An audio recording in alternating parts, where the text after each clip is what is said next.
सच्चो सतराम। कृपया इस चैनल को सब्सक्राइब करें और बेल आइकन को प्रेस करना ना भूलें। धन्यवाद। सच्चो सतराम। मंदिर का निर्माण हकीकत में हमारे जीवन का निर्माण होता है। बाकी जो हम काम करते हैं जितने भी,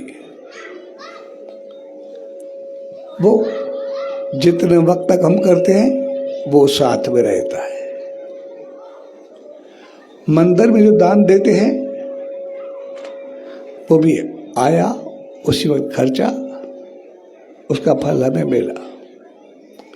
लेकिन जब मंदिर का निर्माण हो, किसी धाम या किसी भी धर्म स्थल का निर्माण हो, वो बड़े कमाल की चीज रहती है।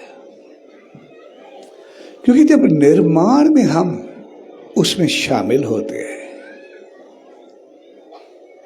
तो फिर वहां पर जो भी कुछ बनता है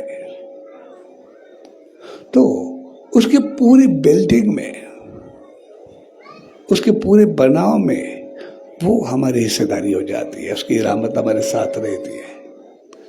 फिर अगर बनाने में हमने साथ दिया, उसमें आए जो भी हमें मिला, तो फिर वो थोड़े वक्त के लिए नहीं होता, वो हमेशा के लिए होता है। अगर बिल्डिंग हमने बनाई तो फिर उसमें ऐसा जब तक वो मंदिर चलता रहता है, वहां पर जो भी तपस्या होगी, जो सिमरन होगी, जो संस्कार जिनको मिलेंगे, जो भी सेवाएं होंगी, वहां पर किसी को जो भी मालिक की रहमत मिलेगी, कोई किसी के दुख खत्म होंगे, तो जो जो अच्छे काम, जिसकी किसी की भूख, किसी की प्यास भी थी, किसी को कुछ मिला, जो जो सुख सभी को मिलेगा वहां पर उसी जगह पे, उन्हीं सभी का कुछ न कुछ हिस्सा वो हमेशा के लिए, जन्म जन्म के लिए हमारा मिलता रहता है और हमारा जीवन सदा ही सुखी व बहता रहता है।